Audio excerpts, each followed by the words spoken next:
them trick us into thinking we are enemies. Don't let them trick us into thinking we can be separated into rural and urban, black and white and Latino. We are one. Miracles start with mustard seeds.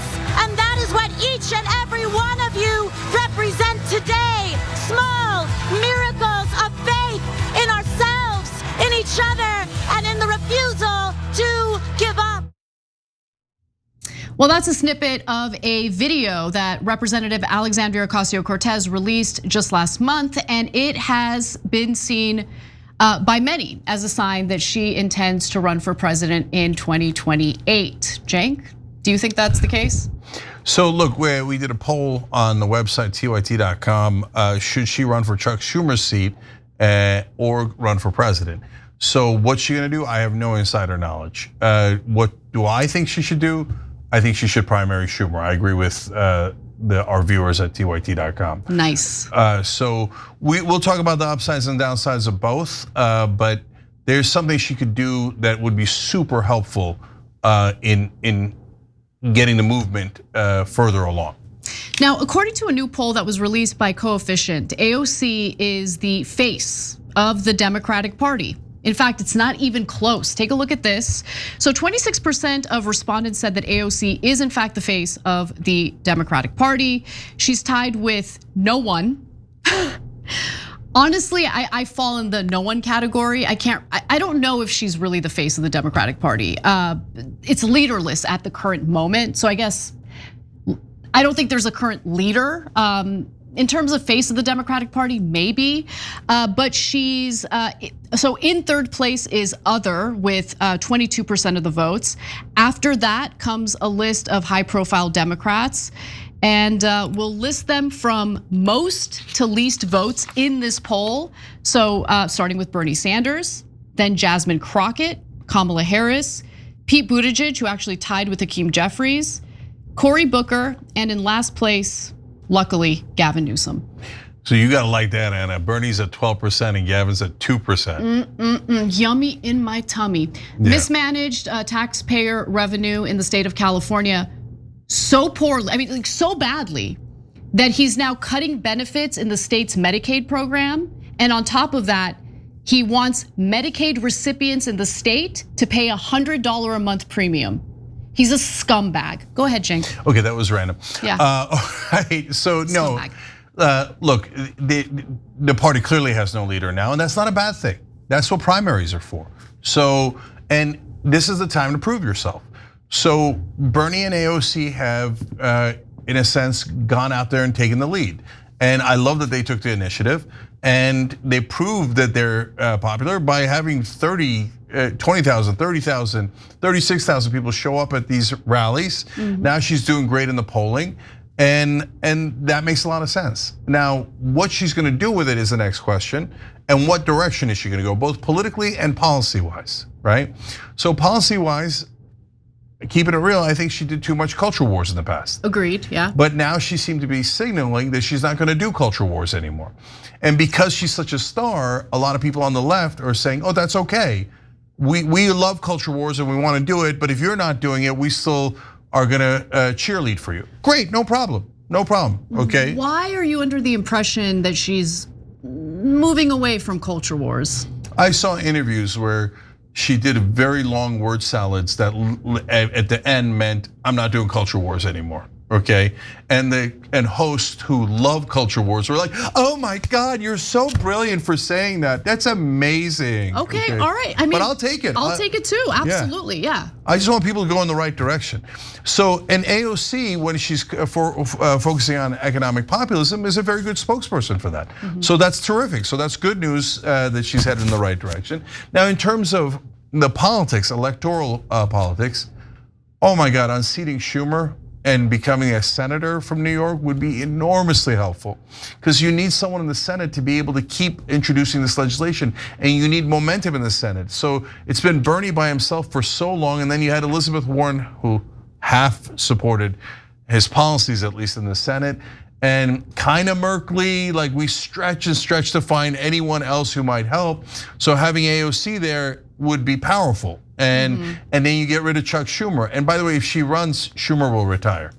he's not going to get embarrassed and lose. He's right now she's at 55% against Chuck Schumer. Yeah, you know, whether she intends to run for that Senate seat or for president, either in 2028 or in the future, I would say the biggest piece of advice I would give AOC is to get herself a good foreign policy advisor, because that's the area where she flails quite a bit and gets a lot of backlash from the left specifically.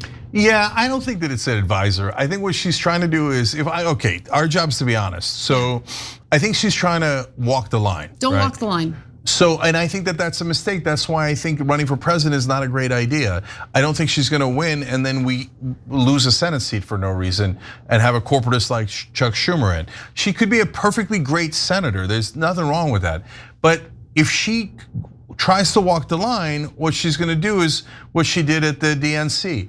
Oh my God, establishment Democrats are great. Kamala Harris is wonderful on Gaza. Oh my God, I'm good friends with everyone in the Democratic Party. And if you guys are pro-Israel's genocide, I'm not for it, but hey, I think it's great that you guys are for. No, don't do that. Don't do that. Don't do that, right? And it isn't about Israel and Gaza, it's about authenticity. And so do you have an actual opinion and are you gonna fight for it?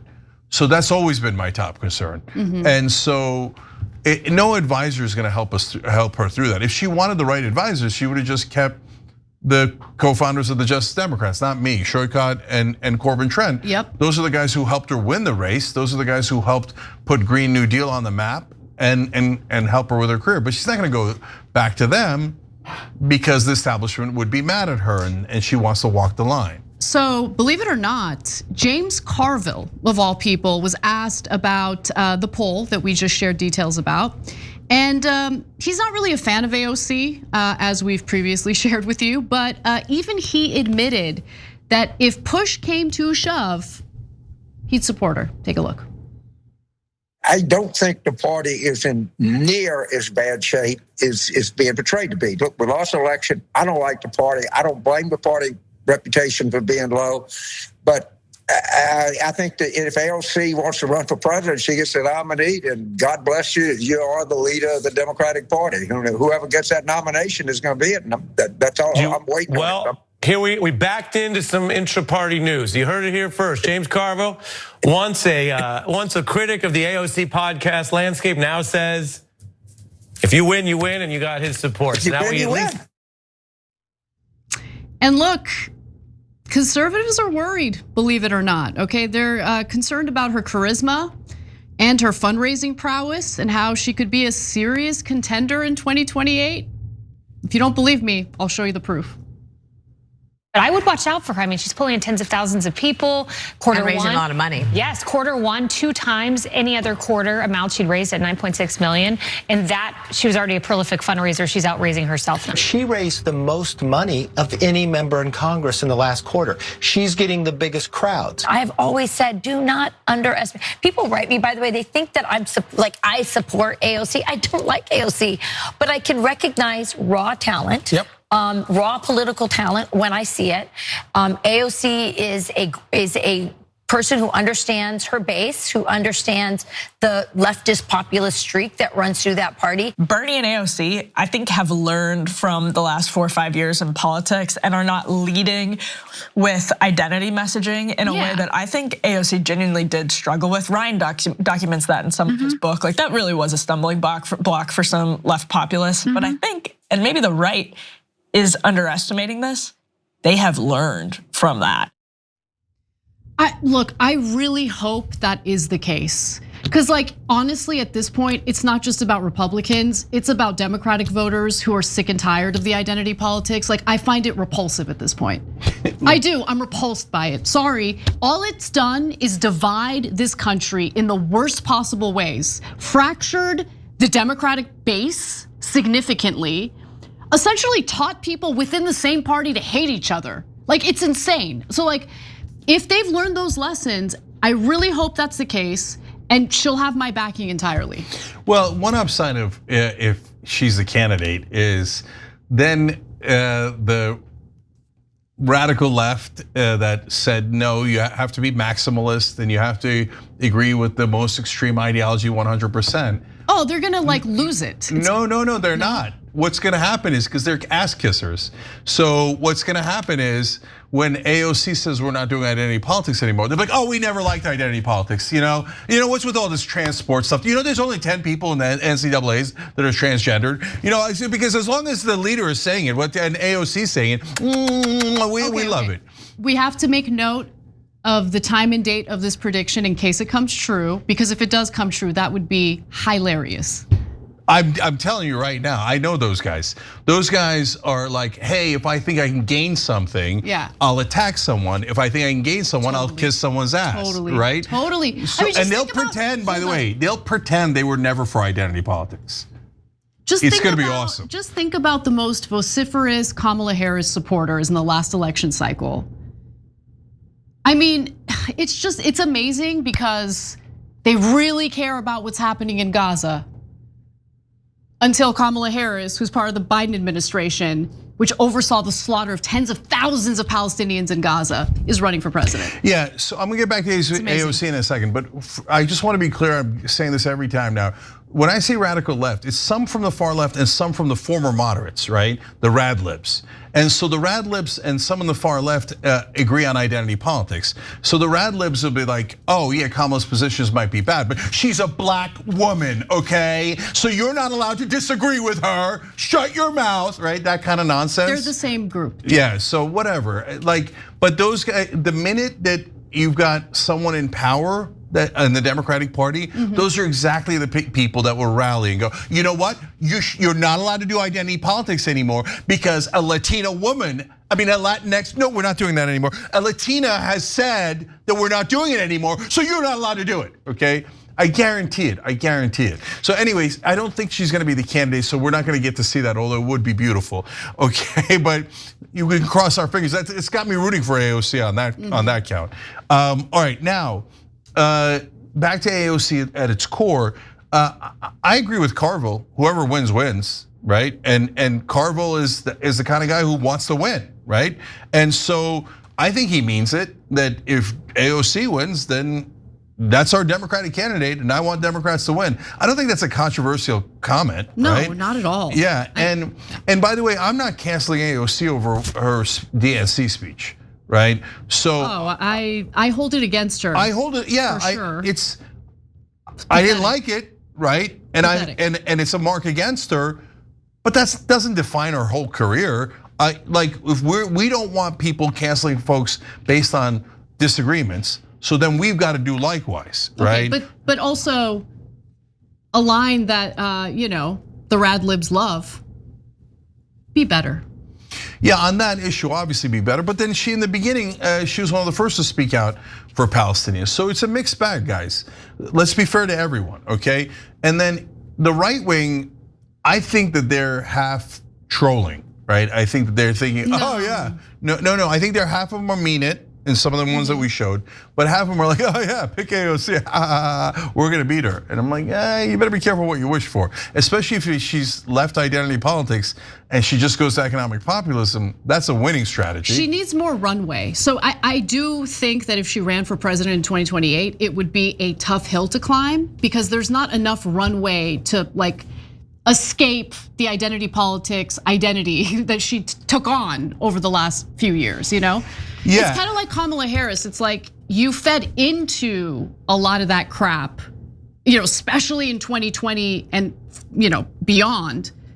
Just because you've decided to stop messaging on that stuff in the 3 months you ran for president doesn't mean that it's enough time for that message to get across to people. And obviously it brings up an issue of authenticity, yeah, right? 100%. Because when Anna said I prefer to be called a woman and not a birthing person, everybody flipped out. It's like nobody ever says birthing person anyway. AOC did on CNN. Yeah. So she was the one saying on the issue of abortion, we should just call them birthing people, and she did on CNN. So now you're gonna walk that back. I'm glad you're walking it back, but I do wonder why you're walking it back. Right, but anyways, I always take yes for an answer. So lastly, on establishment media, so far they've been fangirling her, and if you're wondering why, when they certainly didn't do that for Bernie, and they haven't done that for any other progressive, because they also see her walking the line, right? Oh, totally. Like what I'm a little worried about that, actually. That goes to my point here. That's why I'm not being like, yay, AOC. Like, hold on, let's see.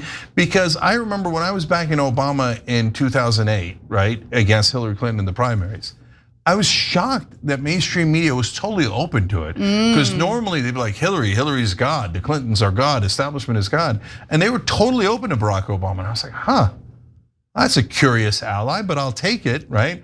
But it turns out they knew something I didn't know. Maybe they knew about the Citibank bribes.